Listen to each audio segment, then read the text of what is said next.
Bonjour à tous. Dans cette nouvelle vidéo, nous allons aborder une notion qui est l'énergie mécanique.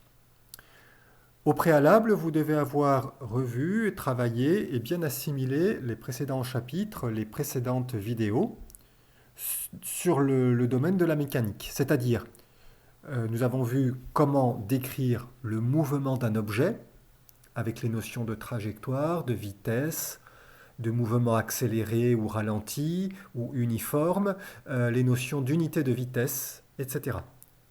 Nous avons vu également un chapitre sur les différentes forces, sur la manière de définir une force.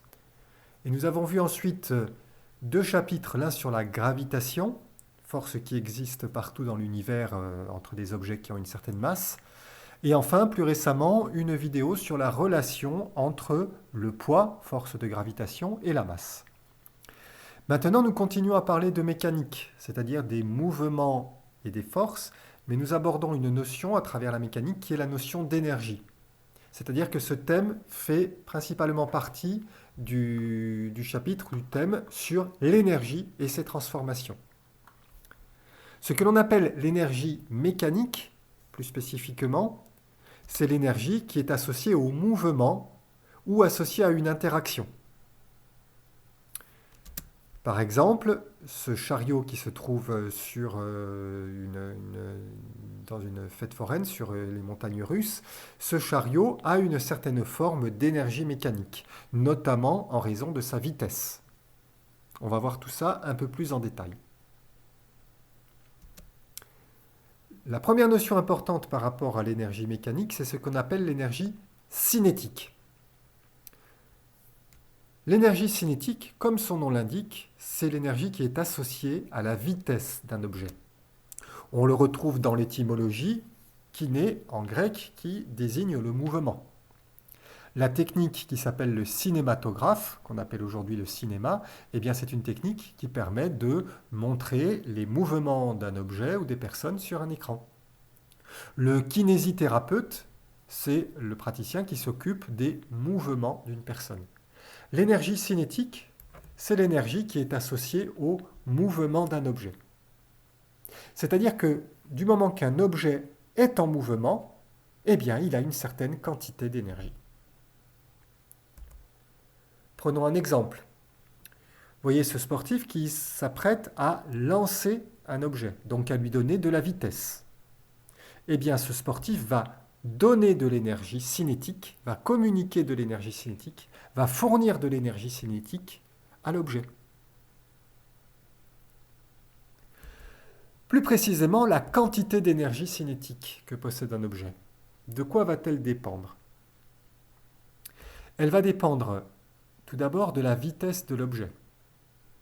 Oui, parce que si un même objet va plus rapidement, il aura plus d'énergie cinétique. Si une voiture se déplace à 100 km par heure, elle aura plus d'énergie cinétique que si elle se déplace à 20 km par heure, par exemple. Plus l'objet se déplace rapidement, plus son énergie cinétique est élevée. Mais l'énergie cinétique dépend aussi de la masse de l'objet. Oui, si deux objets vont à la même vitesse, par exemple un éléphant et une souris, l'éléphant qui a une masse plus importante a plus d'énergie cinétique que la souris, même si les deux vont à la même vitesse. En fait, plus la masse de l'objet est grande, plus la quantité d'énergie cinétique qu'il possède est élevée. L'énergie cinétique dépend de ces deux paramètres, la vitesse de l'objet, la masse de l'objet. Voyons cela plus précisément. Ça va nous amener à la définition de l'énergie cinétique qui est à connaître. La définition de l'énergie cinétique, je vais vous la donner sous forme d'une relation mathématique. L'énergie cinétique, que l'on note EC, avec le C en indice.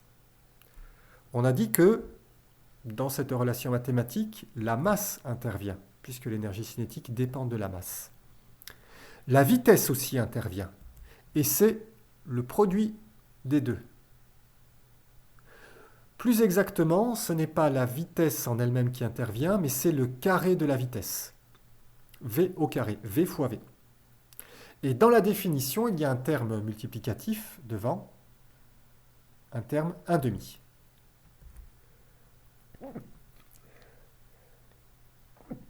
L'énergie cinétique est donnée par la relation 1/2 fois m fois la vitesse au carré. Cette relation mathématique est à connaître. C'est la première fois au collège que l'on vous donne en physique une relation mathématique dans laquelle intervient le carré d'une grandeur. Ce qui est bien le cas ici, c'est le carré de la vitesse. On va y revenir. S'agissant des unités, vous savez que quand on apprend, quand on étudie, quand on utilise une relation mathématique, il faut toujours faire attention aux unités. L'unité de l'énergie cinétique, comme pour toute forme d'énergie, c'est le joule. En hommage à James Joule, qui était un physicien anglais, toute forme d'énergie s'exprime en joule, et notamment l'énergie cinétique. L'unité de la masse, eh bien vous la connaissez dans le système international, c'est le kilogramme. L'unité de la vitesse, nous l'avons vu dans le chapitre sur le mouvement d'un objet, c'est le mètre par seconde.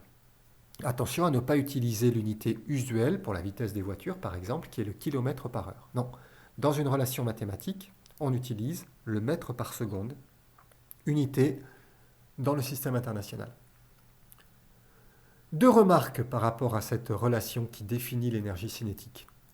La première, c'est que l'énergie cinétique, eh bien, elle est proportionnelle à la masse. Si la masse d'un objet est par exemple 10 fois plus élevée, eh bien l'énergie cinétique que l'on calcule sera 10 fois plus élevée elle aussi. Il y a une proportionnalité entre l'énergie cinétique et la masse. En revanche, il n'y a pas de proportionnalité entre la vitesse et l'énergie cinétique. Pourquoi? Parce qu'il y a ce terme au carré. En fait, l'énergie cinétique n'est pas proportionnelle à la vitesse, l'énergie cinétique n'est pas proportionnelle à la vitesse, elle est proportionnelle au carré de la vitesse. Ce qui fait que, par exemple, si un objet va 2 fois plus vite, eh bien son énergie cinétique n'est pas multipliée par 2, elle est multipliée par 4. Si un objet va 3 fois plus vite, son énergie cinétique est multipliée par 3 au carré, par 9. Retenons qu'il n'y a pas de proportionnalité entre l'énergie cinétique et la vitesse, mais qu'il y a proportionnalité entre le carré de la vitesse et l'énergie cinétique.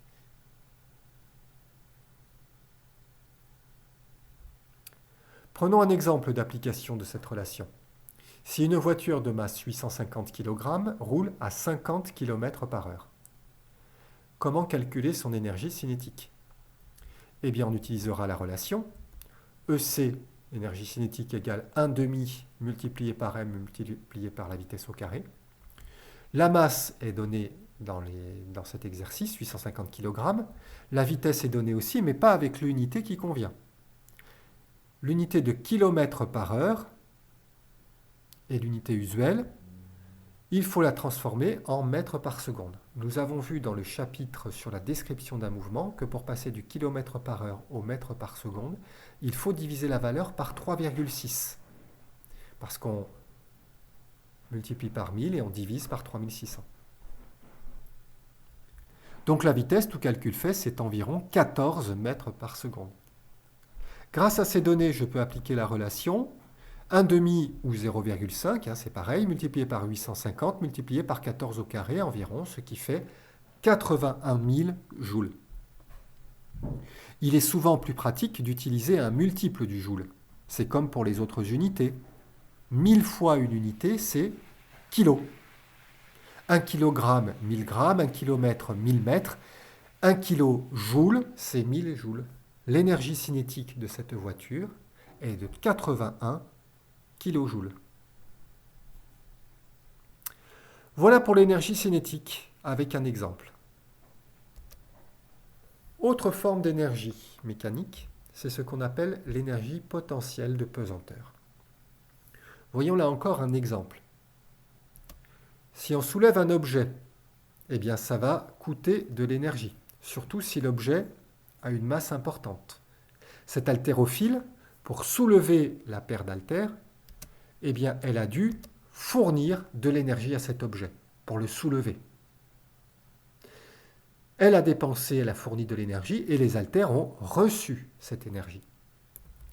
Eh bien, l'énergie potentielle de pesanteur, c'est l'énergie qui a été fournie à l'objet pour le soulever.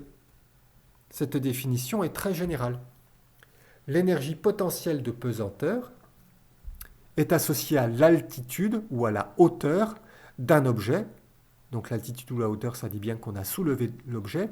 Et cette énergie potentielle de pesanteur n'existe que si la force de gravitation est présente.